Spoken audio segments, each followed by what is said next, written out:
Hello আমার প্রিয় ছাত্রছাত্রী, আশা করি তোমরা ভীষণ ভালো আছো।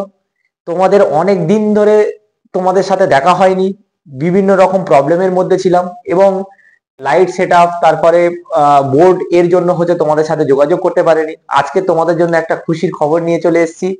তোমাদের জন্য হচ্ছে ক্লাস করানোর জন্য ডিজিটাল বোর্ড চলে এসেছে। আজকে থেকে তোমাদের এই ডিজিটাল বোর্ডে ক্লাস করানো হবে।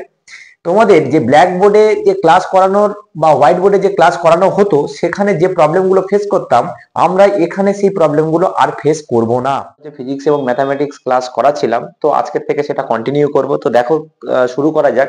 তোমাদের ফিজিক্স এবং ম্যাথামেটিক্সে কোন কোন ক্লাসের হচ্ছে কি কি করাবো সেইগুলো একটু আলোচনা করে নেওয়া যাক।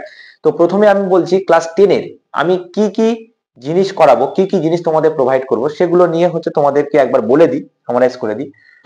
ক্লাস 10-এর এই যে ম্যাথামেটিক্সের যে বইটা আছে মধ্যশিক্ষা পর্ষদের, তো গণিত প্রকাশ, এটা তোমরা দেখেছো, তোমরা সবাই গভর্নমেন্টে যারা পড়ো তারা এই বইটাকে ফলো করো। এই বইয়ের প্রত্যেকটা টপিকের, প্রতিটা চ্যাপ্টারের প্রত্যেকটা অঙ্ক, প্রতিটা চ্যাপ্টারের প্রত্যেকটা অঙ্ক, সেই অঙ্কগুলো আমি তোমাদের ধরে ধরে করাবো।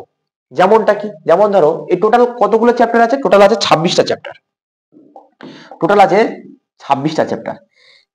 এই চ্যাপ্টার গুলোর করানোর পরে আমি তোমাদেরকে একটা করে প্রবলেম সেট হতে প্রোভাইড করব। সেই প্রবলেম সেটের প্রত্যেকটা অঙ্ক তোমরা সলভ করার চেষ্টা করবে। সেই প্রবলেম সেটের মধ্যে প্রিভিয়াস ইয়ার থাকবে, প্রবলেম সেটের কিছু নলেজেবল কোশ্চেন থাকবে। সেই প্রবলেম সেট গুলো তোমরা যদি সলভ করতে থাকো, তাহলে দেখা যাবে যে তোমাদের ওই চ্যাপ্টারের মধ্যে যত ধরনের প্রবলেম আছে, সমস্ত প্রবলেম গুলো বা সমস্ত কোশ্চেন গুলো তোমরা সলভ করতে পারবে এবং ওই চ্যাপ্টার থেকে যে কোনো অঙ্ক দিক না কেন তোমরা করতে পারবে। তো সেই কারণের জন্য প্রবলেম সেটটাকে শেয়ার করা এবং সেই প্রবলেম সেটের সলিউশন আমি তোমাদেরকে করাবো। কিন্তু তোমরা যদি সেই প্রবলেম সেটটা নিজে নিজে সলভ করতে থাকো, তাহলে তোমাদের দেখা যাবে ওই চ্যাপ্টারের মধ্যে যত তোমার নলেজ দরকার সেগুলো তোমাদের খুব ভালোভাবে আয়ত্তে চলে আসবে। তোমরা যদি না করতে থাকো বা অথবা হচ্ছে আমার সলিউশন দেখে তুমি যদি সলভ করতে থাকো, তাহলে তোমাদের নলেজটা অত বেশি ইনক্রিমেন্ট বা অত বেশি ইমপ্রুভমেন্ট হবে না। ওই কারণে বলছি যে তোমরা নিজেরা হচ্ছে সলভ করার চেষ্টা করবে। পরবর্তীকালে দেখবে তোমাদের অঙ্ক নিয়ে কোনো ভীতি বা ফিজিক্যাল সায়েন্স নিয়ে কোনো ভীতি কিছুই থাকবে না। তো দেখো, তো তারপরে আমি বলছি, তারপরে তোমাদেরকে ফিজিক্যাল সায়েন্স, ক্লাস 10-এর ফিজিক্যাল সায়েন্স আমি পড়াবো।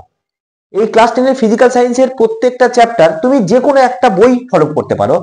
ভৌত বিজ্ঞান ও পরিবেশ, দুয়ারি গাঙ্গুলি মাইতি, তারপরে হচ্ছে ভট্টাচার্য বা ব্রাদার্স এর হচ্ছে যে বইটা আছে সেটাও তুমি ফলো করতে পারো, অথবা হচ্ছে পারুল প্রকাশনী একটা বই প্রোভাইড করে, সেটা হচ্ছে সন্তোষ কুমার ঘোড়াই, অথবা তুমি এই বইটাও ফলো করতে পারো। যে কোনো একটা টেক্সট বই ফলো করলেই হবে। আমি তোমাদেরকে কি করব, আমি তোমাদেরকে এই যে কটা বই আছে সেই কটা বই থেকে কম্প্যাক্ট একটা নোট তোমাদেরকে প্রোভাইড করব, যেখানে সমস্ত কিছু এই বইতে পাবে না, সমস্ত কিছু এই বইতে পাবে না, সমস্ত কিছু এই বইতে পাবে না।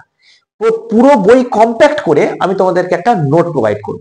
তোমরা যে কোনো একটা টেক্সট বই ফলো করবে, যে বইতে যেটা নেই সেটা তুমি আমার ক্লাস নোট থেকে দেখে নেবে। তোমাদের কোনো ফিজিক্যাল সায়েন্স নিয়ে কোনো প্রবলেম থাকবে না। তোমাদের সব থেকে ভয়ের জায়গা সেটা হচ্ছে ফিজিক্যাল সায়েন্সের অঙ্ক।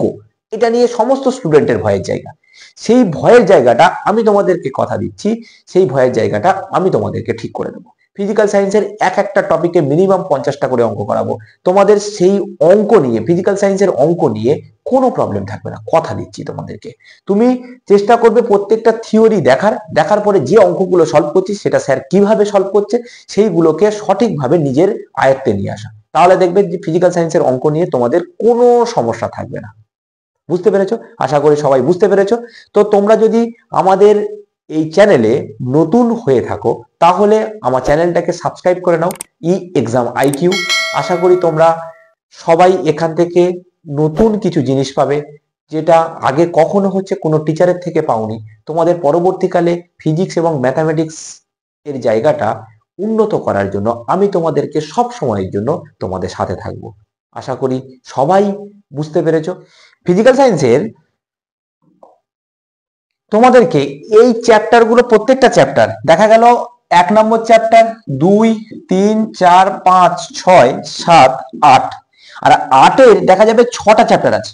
টোটাল কতগুলো চ্যাপ্টার আছে? টোটাল 7টা আর 6টা, 7 এ 6 13টা, টোটাল 13খানা চ্যাপ্টার আছে। এই 13খানা চ্যাপ্টার তোমরা হচ্ছে খুব ভালো করে আমার যে কটা ক্লাস থাকবে সেই কটা ক্লাস খুব ভালো করে পড়ার চেষ্টা করবে, তাতে তোমার ফিজিক্যাল সায়েন্সের কোনো প্রবলেম হবে না, কোনো অঙ্ক নিয়ে, কোনো থিওরি নিয়ে, কোনো কিছু নিয়ে কোনো সমস্যা হবে না, আমি তোমাদেরকে কথা দিচ্ছি। এই ফিজিক্যাল সায়েন্সের প্রত্যেকটা চ্যাপ্টারের আমি তোমাদেরকে একটা করে প্রবলেম সেট প্রোভাইড করব, একটা করে প্রবলেম সেট প্রোভাইড করব। এই একটা করে যে প্রবলেম সেট প্রোভাইড করব, এই প্রবলেম সেটের মধ্যে যতগুলো কোশ্চেন থাকবে ওই কোশ্চেনের বাইরে মাধ্যমিকে কোনো কোশ্চেনই আসবে না। আমি তোমাদেরকে কথা দিচ্ছি, ওই প্রবলেম সেটের গুলো পাওয়ার জন্য তোমরা আমার হোয়াটসঅ্যাপ লিংকে ক্লিক করে হোয়াটসঅ্যাপে জয়েন হয়ে যাও, বা টেলিগ্রাম লিংকে হচ্ছে জয়েন হয়ে যাও। আশা করি তোমাদের ওখান থেকে কোনো সমস্যা হবে না। যদি কোনো সমস্যা হয়ে থাকে তাহলে কমেন্ট বক্সে কমেন্ট করো, আমি প্রবলেম সলভ করে দেবো। আচ্ছা, তারপরে আসছি আমরা ফিজিক্যাল সায়েন্সের অঙ্ক। ফিজিক্যাল সায়েন্সের অঙ্ক নিয়ে তোমাদেরকে আমি একটা থিওরি পড়ালাম, অঙ্ক করার যে পদ্ধতি সেই পদ্ধতি আমি তোমাদেরকে শিখিয়ে দেবো কিভাবে ফিজিক্যাল সায়েন্সের অঙ্ক করতে হয়। আমি তোমাদেরকে একটা থিওরি পড়াবো, একটা থিওরি পড়ানোর পরে মিনিমাম 20 থেকে 40টা প্রবলেম আমি সলভ করাবো একটা থিওরির উপরে। ওই ফিজিক্যাল সায়েন্সের ওই প্রবলেমের কোনো সমস্যার থাকবে না তোমাদের, আর ওই থিওরি নিয়েও কোনো প্রবলেম থাকবে না। আর মাধ্যমিকে যে কটা প্রবলেম করাবো সেই কটা প্রবলেমের মধ্যে আমি আবার বাছাই করে দেব যে কোন কোশ্চেনটা তোমাদের আসতে পারে এবারে পরীক্ষায়, কোনটা বেশি ইম্পর্টেন্ট, এবং বছরের শেষে আমি তোমাদেরকে একটা সাজেশন প্রোভাইড করে দেব। কখন? যখন তোমাদের একটা ইউনিট টেস্ট হবে। মাধ্যমিকের 3টে ইউনিট, 3টে পরীক্ষা হবে স্কুলে, সেটা হচ্ছে একটা 40 নম্বরের, দ্বিতীয়টা হচ্ছে 40 নম্বর, আর তৃতীয়টা 90 নম্বরে। 90 নম্বরের যে পরীক্ষাটা হবে সেটাকে টেস্ট বলবে তোমরা, ঠিক আছে? মাধ্যমিকের এই যে টেস্ট পরীক্ষা বলবে। তোমাদের এবছর থেকে পাস ফেল প্রথাটা চালু হয়ে গেছে 5 থেকে 9 পর্যন্ত। আগে যেমন ছিল যে পাস ফেল না করলেও কোনো রকমে হচ্ছে ফেল করলেও আমাদের তুলে দেবে, এখন কিন্তু সেই সমস্যা ভীষণভাবে হচ্ছে তোমাদের লাইফে চলে এসছে। তো সেই কারণের জন্য তোমরা ভয় না পেয়ে ফিজিক্যাল সায়েন্স এবং ম্যাথামেটিক্স খুব ভালোভাবে পড়ার চেষ্টা করো, আমার সাথে জুড়ে থাকো। দেখবে হচ্ছে ফিজিক্যাল সায়েন্স আর ম্যাথামেটিক্স নিয়ে তোমাদের কোনো সমস্যা রাখবো না বা থাকবেও না।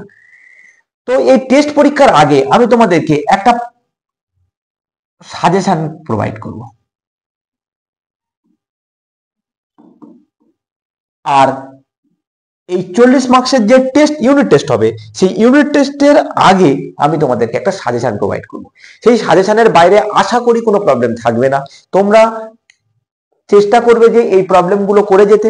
আগের ভিডিওগুলো যদি দেখো তাহলে দেখতে পাবে যে ওই যা পড়িয়েছি সেটাই পরীক্ষায় এসছে এবং আসবেও, ঠিক আছে? এটা বহু বছরের এক্সপিরিয়েন্স থেকে আমি বলছি। যে আর তার থেকে একটা কথা, হ্যাঁ আরেকটা কথা বলতে আমি ভুলে গেছি, সেটা হলো ম্যাথামেটিক্সের যে উপপাদ্য,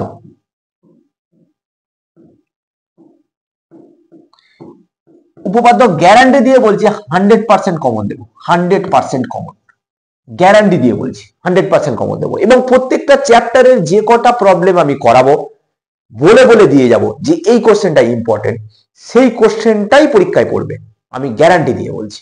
তো সবাই আশা করি বুঝতে পেরেছো, সবাই জুড়ে থাকো। আর যদি চ্যানেলে নতুন হয়ে থাকো তাহলে চ্যানেলটাকে সাবস্ক্রাইব করে নাও। সবাই খুব ভালো থেকো, সুস্থ থেকো। পরের ভিডিওতে তোমাদের নতুন টপিক নিয়ে আমি শুরু করব। আজকের এটা কি কি করাবো সেটা আমি বলে দিলাম। পরের ভিডিওতে তোমাদের সমস্ত কিছু প্রথম থেকে শুরু করার চেষ্টা করব। সবাই ভালো থেকো, সুস্থ থেকো। পরের ভিডিওতে দেখা হচ্ছে।